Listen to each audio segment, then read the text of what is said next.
A gruesome story leads off our newscast. Milwaukee police found body parts in a North Side apartment, and now they wonder if they've uncovered some kind of death factory.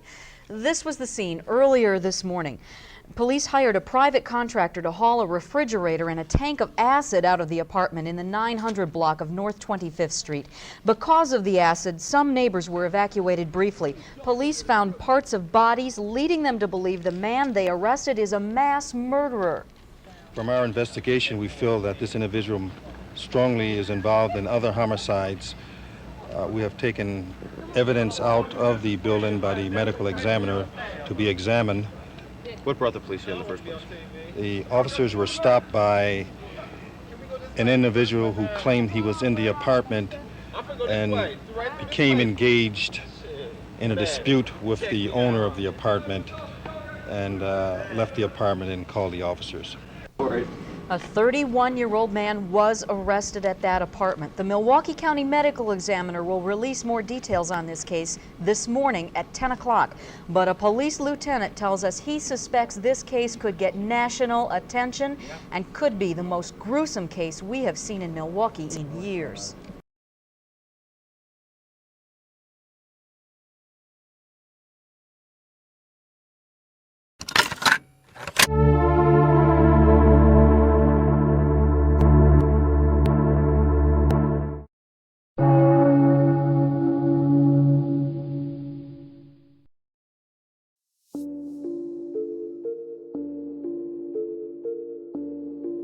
Milwaukee Wisconsin के दिल में एक ऐसा शहर छुपा था जिसमें एक भयानक राज था।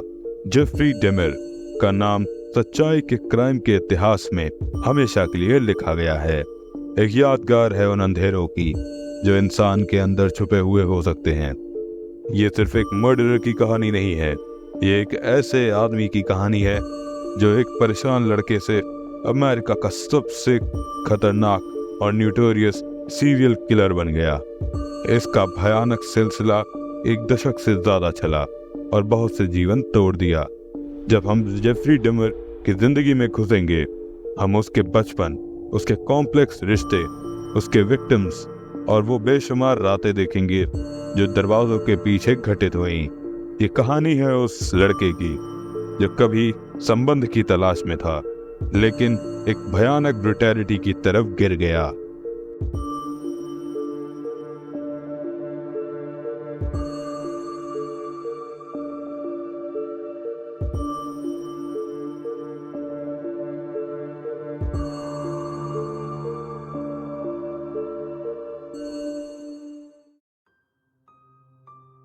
जेफरी डेमर का जन्म 21 मई 1960 को मिल्वॉकी विस्कॉन्सिन में हुआ।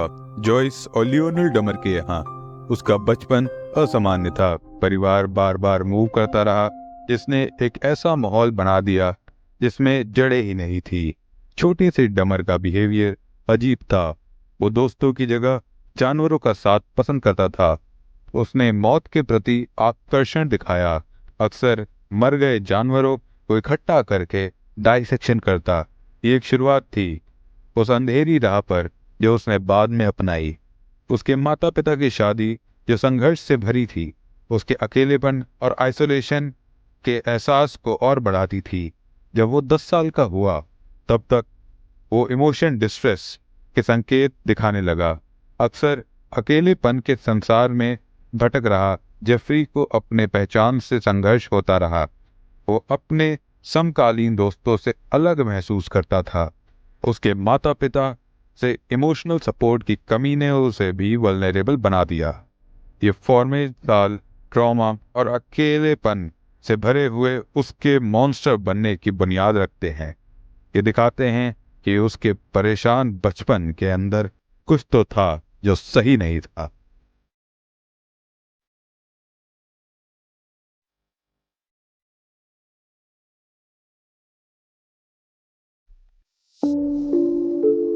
जेफरी और उसके माता पिता जॉयस और लियोनल के बीच का संबंध बहुत ही कॉम्प्लेक्स था।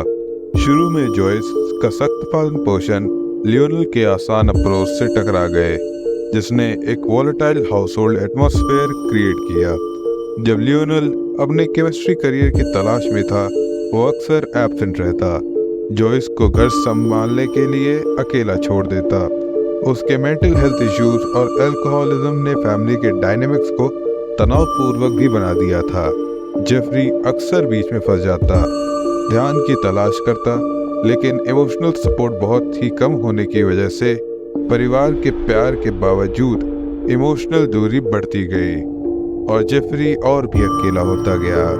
उसकी किशोर अवस्था में उसने संबंध की तलाश की, लेकिन दोस्तों से सिर्फ रिजेक्शन ही मिला, जो उसके अकेलेपन को और बढ़ाता गया। ये तलाश उसके माता पिता के झगड़े के साथ उसकी मानसिक हालत को भी खराब कर रही थी। जैसे जैसे उसके माता पिता का रिश्ता खराब होता गया, वैसे वैसे जेफरी की मानसिक हालत भी खराब होती गई। उसे अंधेरों के संसार में आराम की तलाश में ले जाती रही। ये निगलेक्ट का बीज उसके साइकिक और संचारित करते रहे, उसके डेस्टिनी के साथ टकराव तैयार करते रहे। What was an incident early on? Something about, I remember the book Dead Animals or something? We found out that he had been collecting at the age of 12 to 14, you know, when your hormones are raging, puberty. He was collecting dead animals, roadkill, riding around the rural roads and collecting them in bags. His mother didn't know, I didn't know, and apparently none of his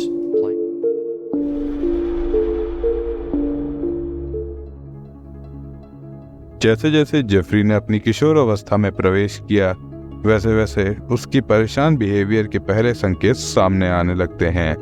वो school में और भी withdraw हो जाता है, अक्सर शराब और अकेली एक्टिविटीज में समय बिताता।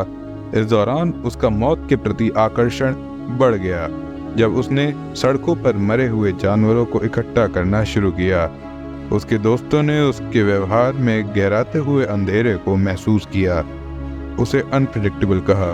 हाई स्कूल में डमीर का अल्कोहल अब्यूज बढ़ता गया। वो अक्सर अकेला अपनी कार या घर में शराब पीता। उसके माता पिता का संघर्ष उस पर भारी पड़ रहा था और वो कंट्रोल से बाहर होता जा रहा था। एक ही समय पर उसे मकाबरी में विशेष रुचि दिखाई दी, जो उसे दोस्तों से और भी अलग कर देती है। जैसे जैसे उसकी दोस्ती कम होती गई, जेफरी ने अंधेरे सपनों की तरफ मुख किया, हिंसा और पावर के विचारों में डूबता गया। ये उसकी जिंदगी में एक पिवटल मूवमेंट था। उसने खुद में खतरनाक डिजायर्स को संभालना शुरू किया, जो जल्दी ही सबसे भयानक तरीकों से व्यक्त होने वाले थे। निगलेक्ट, रिजेक्शन और कंट्रोल की गहराई तलाश ने उसे विनाश की तरफ ले जाया, जो एक दायरा बना गया।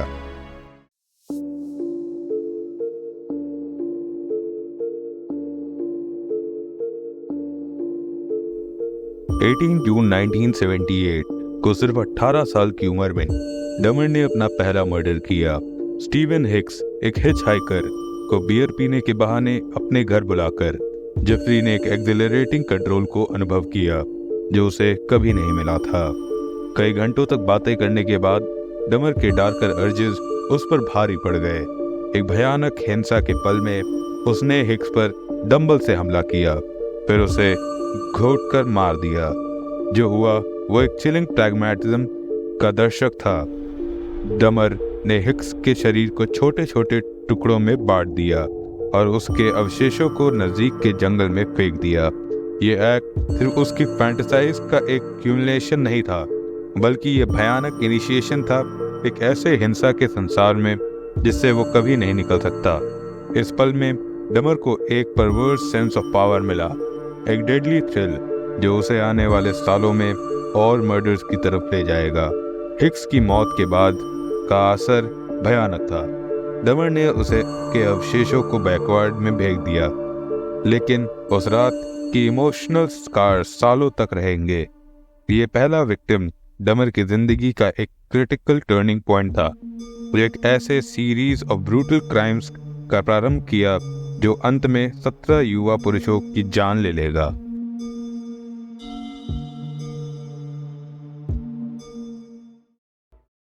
Though like the kind of person who could have said to himself, "This is wrong, I must stop."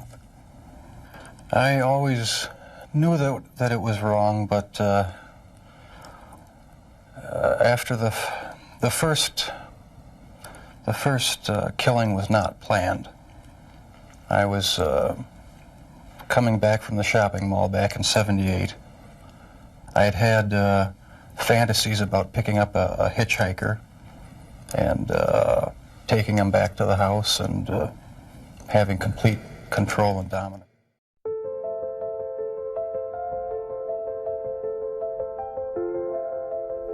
दोस्तों, जब स्टीवन हिक्स का मर्डर हुआ तब जेफरी डमर की जिंदगी ने एक अंधेरा मोड़ ले लिया। वो फ्लोरिडा गया, कॉलेज ज्वाइन किया, पर बहुत जल्दी उसने छोड़ दिया और ओहायो वापस आ गया। उसका जीवन अब शराब और हिंसा के चक्कर में था, एक स्पाइरल में घूम रहा था। आगे के सालों में उसने स्टेबिलिटी पाने की बहुत कोशिश की, पर उसकी एडिक्शन की वजह से सब कुछ खत्म हो गया। जैसे जैसे वो अंधेरे में घुसता गया, डमर की कंपल्जन भी इवॉल्व होती गई। उसके चालाकी से अपने घर बुलाने का तरीका सीख लिया और 1987 तक उसने 2 और मर्डर्स किए। अपने विक्टिम्स की लिस्ट को बढ़ाते हुए एक डिस्टर्बिंग पैटर्न बन गया। अपने विक्टिम्स को ड्रग करता, सेक्सुअली असॉल्ट करता और आखिर में उन्हें मार देता। ये सब डमर के लिए अब एक खेल बन चुका था। इस सब का उसने एक भयानक आनंद भी उठाया। उसकी हेल्पलेसनेस में उसका अपार्टमेंट एक चैम्बर ऑफ हॉरर बन गया। उन ब्रूटल मर्डर्स के एक्ट को एक यादगार बनाते हुए भरा हुआ एक चैम्बर। ये पीरियड डमर के लिए एक वॉयलेंस का क्रेसेंडो था। जब उसने अपने किलर आइडेंटिटी को अपनाया, ये अंधेरा जो उसे घेर रहा था उसे घुसने का साहस कराता था, पर एक कंट्रोल का फीलिंग भी देता था, एक फीलिंग जो उसे ट्रबल्ड चाइल्डहुड में कभी नहीं मिली।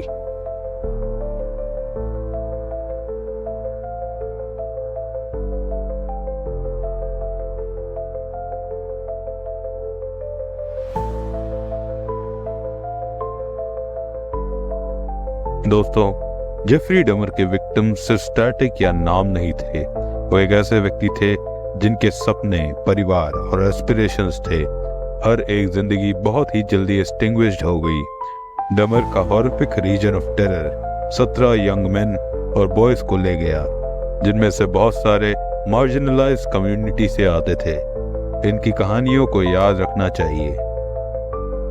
Steven Hicks. स्टीवन 18 साल का था जब 1978 में उसका मिलना डमर से हुआ।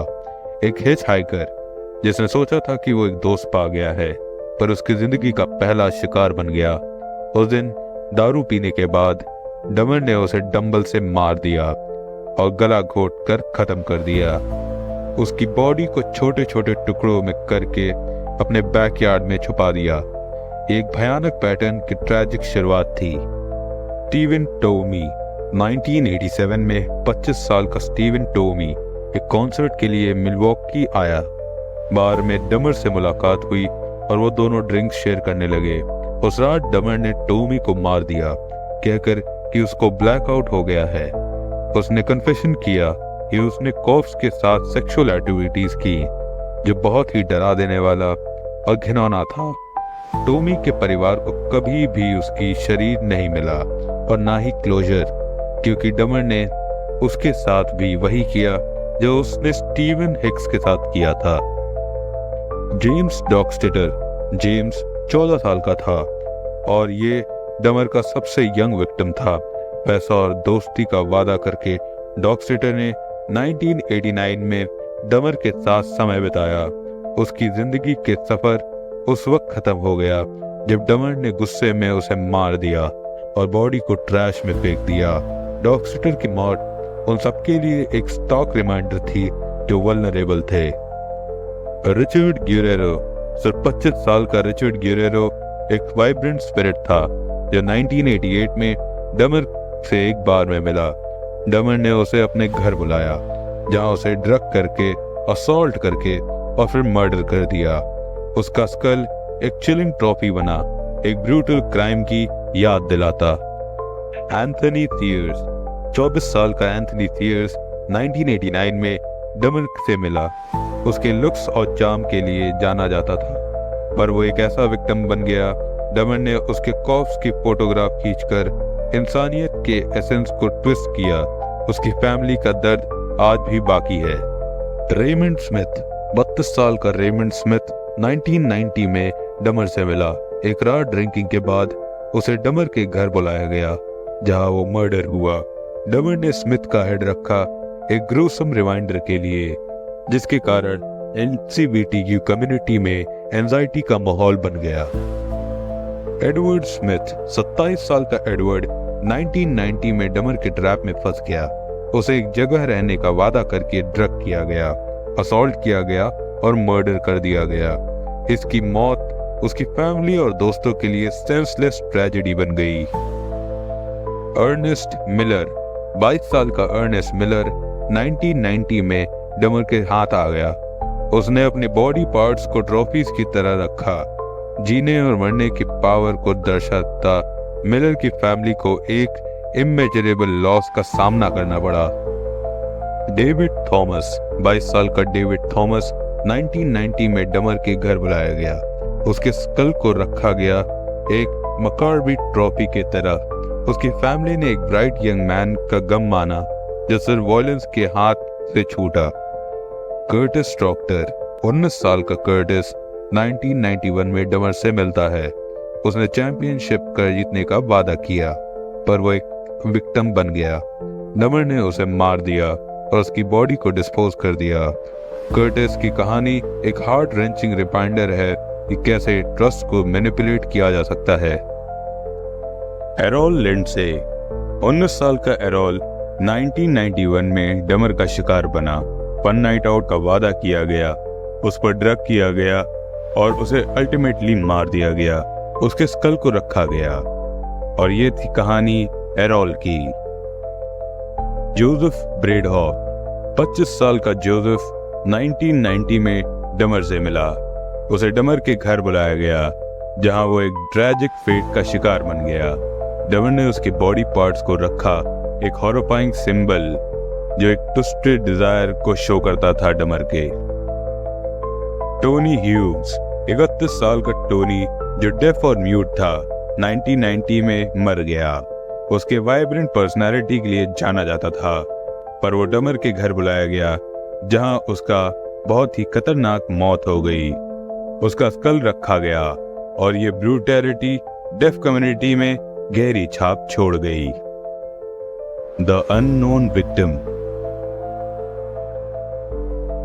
डमर के फाइनल विक्टिम जिसका नाम अब तक पता नहीं चला, उस ट्रेजेडी को दर्शाता है। ये व्यक्ति भी दूसरों की तरह बिना किसी वजह से अपने जीवन से हाथ धो बैठा, छोड़ते हुए एक सवाल और गम को जो शैडोज में रह गया।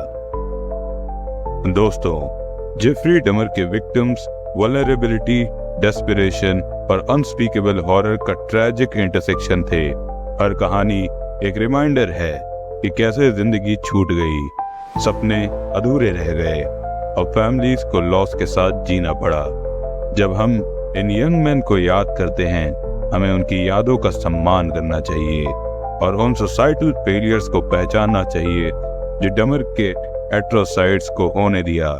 ये याद रखना जरूरी है कि हर स्टैटिक के पीछे इंसानी जिंदगी है, एक ऐसी आत्मा जो मायना रखती है और एक ऐसी फैमिली जो गम में है।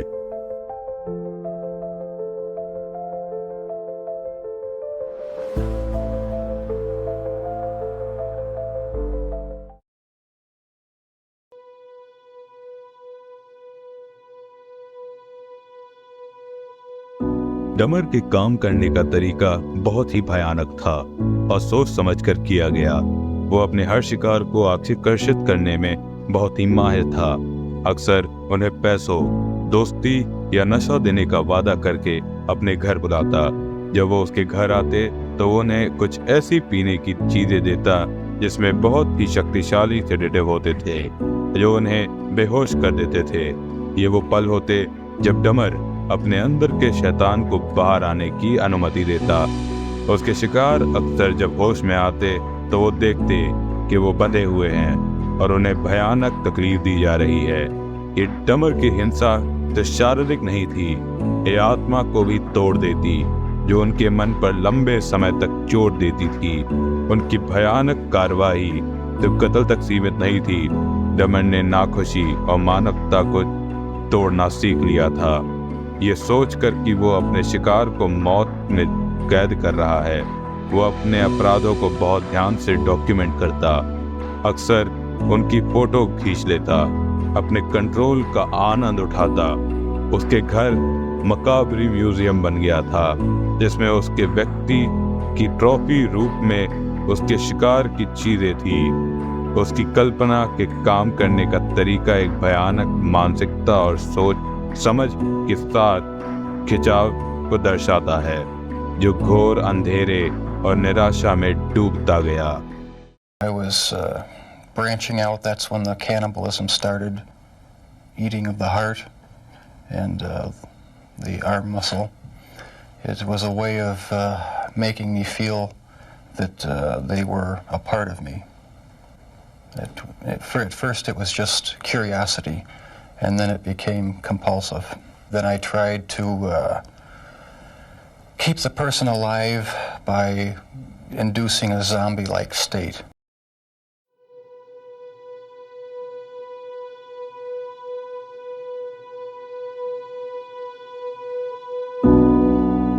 जुलाई 1991 को जेफरी डमर का कार्यकाल एक अचानक रूप से खत्म हुआ, जब उसका एक शिकार ट्रेसी एडवर्ड्स भागकर पुलिस को बुलाने में सफल रहा। डमर का भयानक दिखावा गिरने लगा। एडवर्ड्स अधिकारियों को डमर के घर लेकर गया, जहां उन्हें एक नफरत भरा दृश्य देखने को मिला। घर के अंदर आकर पुलिस को एक भयानक दृश्य का सामना करना पड़ा। दीवारों पर उसके अंधेरे के चित्रण थे और सबूत बहुत ही भयानक। रेफ्रिजरेटर में शारीरिक भाग मिले और घर में मानव अवशेष बिखरे हुए थे। जब डमर की गिरफ्तारी की गई, उसने उलझन और शांति का मिश्रण दिखाया, जैसे उसके अपराधों की गंभीरता अभी तक समझ नहीं आई थी। आगे के सवालों में डमर ने 17 युवा पुरुषों की कत्ल का कन्फेशन दिया, हर एक कत्ल की भयानक विवरण देते हुए। उसकी गिरफ्तारी ने समुदाय को हिला दिया, क्योंकि लोग समझने में कठिनाई महसूस कर रहे थे कि कैसे कोई ऐसा व्यक्ति जो बाहर से बहुत सामान्य दिखता है, इतनी भयानक प्रवृत्तियों को छुपा सकता है। डमर की गिरफ्तारी सिर्फ उन आपराधिक स्थिति का खात्मा नहीं थी, बल्कि एक राष्ट्रीय संवाद की शुरुआत हुई, जो मानसिक बीमारियों, हिंसा और उन प्रणालियों पर बातें कर रहे थे जो देवतानी के निशान को नहीं पहचान पाई।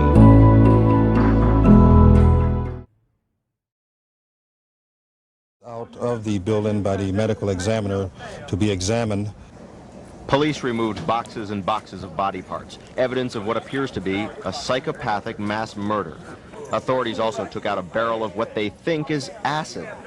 Police are reluctant to reveal exactly how many victims there might be, but knowledgeable investigators say it could be more than a half a dozen. Neighbors say the man was strange and that there was an odor coming from the apartment. However, no...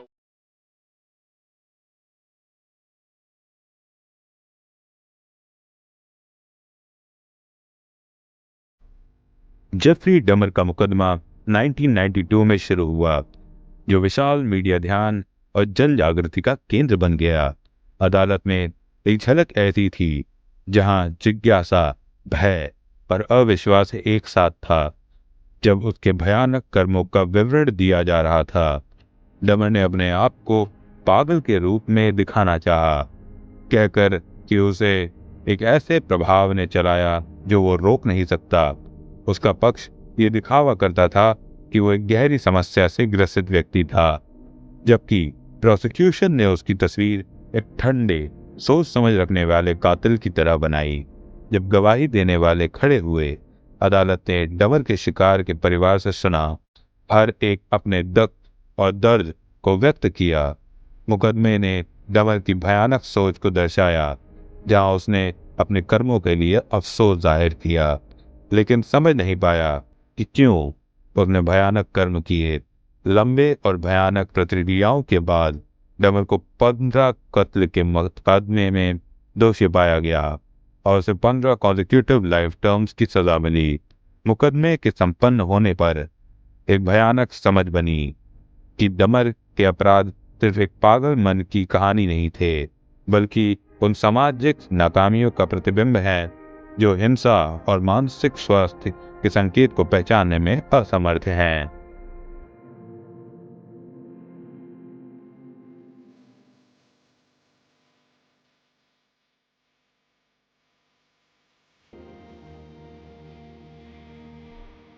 jail में जीवन बिल्कुल ही अलग था उस हिंसा और control के जीवन से जो डमर ने पहले जिया था।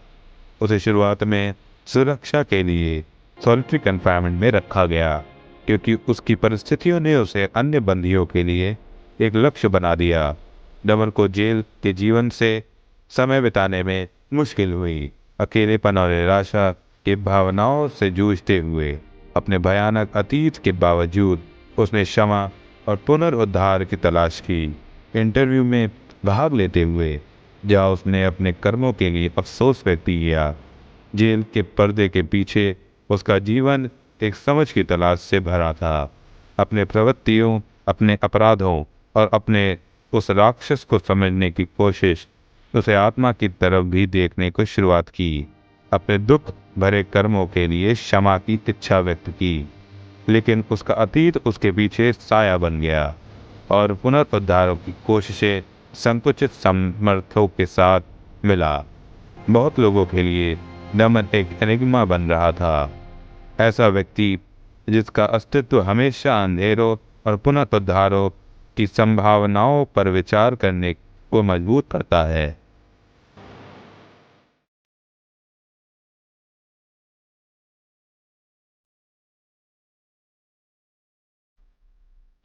28 नवंबर 1994 को जेफरी डमर की जिंदगी एक भयानक ढंग से खत्म हुई। उस पर एक अन्य बंदी क्रिस्टोफर स्कारवर ने प्रशासन के काम के दौरान हमला किया। स्कारवर ने एक मेटल बार का इस्तेमाल करके डमर और एक अन्य बंदी जेसी एंडरसन को मार दिया। यह हमला राष्ट्र को हिला देने वाला था, बहुत से लोगों के लिए इस बात पर विचार करने के लिए मजबूर किया कि क्या एक ऐसे व्यक्ति जो आंखों के सामने इतना भयानक था खुद एक हिंसा का शिकार बन सकता है। मौत के समय डमर एक ऐसा व्यक्ति बन गया था जिसे लोगों ने नफरत और उलझन के साथ देखा, जो ईवल और परिणाम का एक संयोग बन गया। जब उसकी मौत की खबर फैली तो इसने न्याय, सजा और पुनरुद्धार का वास्तविकता पर गर्मागर्मी संवाद शुरू किया। बहुत लोगों के लिए डमर का भयानक अंत एक प्रकार का पोएटिक जस्टिस साबित हुआ। ये उस अंधेरे का प्रतिबिंब था जो उसने दुनिया पर छोड़ दिया।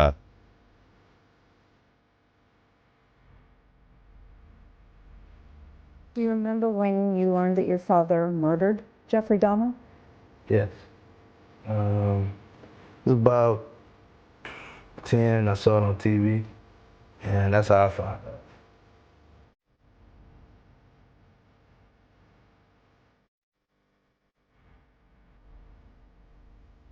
डमर की विरासत बहुपक्षीय कहानी है जो आज भी बहुत लोगों के द्वारा लोकप्रिय है। इसकी बहुत सारी डॉक्यूमेंट्रीज, फिल्म्स और किताबों को प्रेरणा देती है जो सीरियल किलर की मानसिकता और सामाजिक कारणों का ज्ञान करते हैं। डमर एक भयानक प्रतीक बन गया। अक्सर मीडिया में रोमांटिसाइज या सेंशलाइज किया जाता है, जो वास्तविक अपराधियों के प्रदर्शन के बारे में नैतिक चर्चाएं शुरू करता है। जब बहुत लोग उनकी भयानक जीवन पक्ष में हैं, आकर्षित होते हैं, ये याद रखना जरूरी है कि उनकी कार्रवाई का मानविक दाम है। वो जिंदगियां जो उन्होंने तोड़ी, वो परिवार जो कभी वापस नहीं आएंगे, और वो सामाजिक नाकामियां जो उन्हें बिना किसी रोक टोक के चलाने दिया। उसकी कहानियां एक भयानक याद दिलाती हैं कि कैसे कभी कभी हमें मानसिक स्वास्थ्य की समस्याओं और सामाजिक नज़रअंदाजियों को समझना होगा, पहले से ही इस ट्रेजेडी में तब्दील होने से। जेफरी डमर की कहानी से हमें ये पता चलता है कि आपके बुरे कर्म आपका साए की तरह पीछा करते हैं।